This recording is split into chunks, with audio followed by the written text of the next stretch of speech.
2 years ago, I moved into a quiet suburb in upstate New York.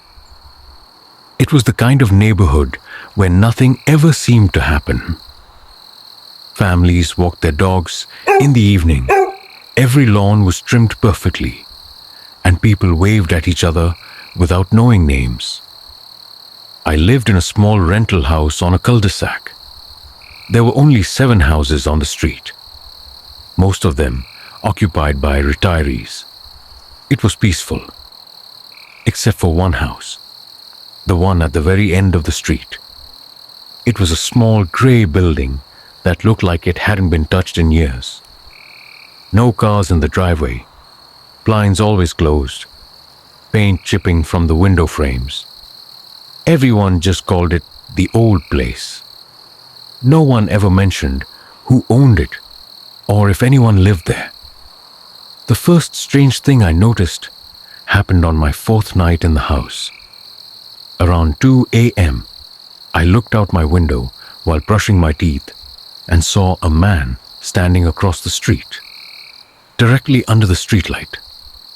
He was tall, maybe 6 feet 5 inches, wearing a coat that looked too big for him. He wasn't walking, just standing. Still, I blinked and he was gone.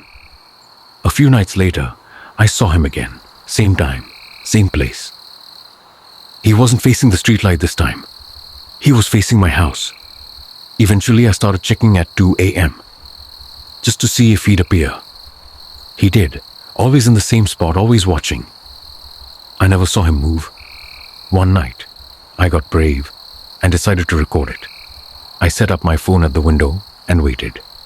At 2:01 a.m., the figure appeared again, but this time closer, not across the street, on my side, on the sidewalk right outside my house, still staring. I froze. The light behind him flickered, and when it came back on, he was gone. When I looked at the footage the next morning, it didn't make sense. There was no figure in the video, just the light flickering. But I knew what I saw. Then the dream started.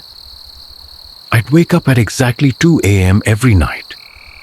I'd dream of standing under the streetlight at the end of the block, unable to move, while someone whispered my name behind me. But I could never turn around. I started staying at a friend's place on weekends just to get sleep. But even there, I'd wake up at 2 a.m. No dreams.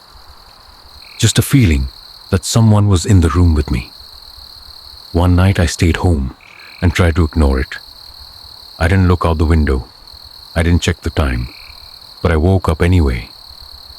The digital clock next to my bed said 2 a.m. My bedroom window, which I always kept closed, was wide open. There was mud on the floor, and on the inside of the glass, a single handprint. I moved out the next week. I asked the neighbor across the street, an older man who'd lived there 20 years, if he knew anything about the house at the end. He told me it had been empty since 1997.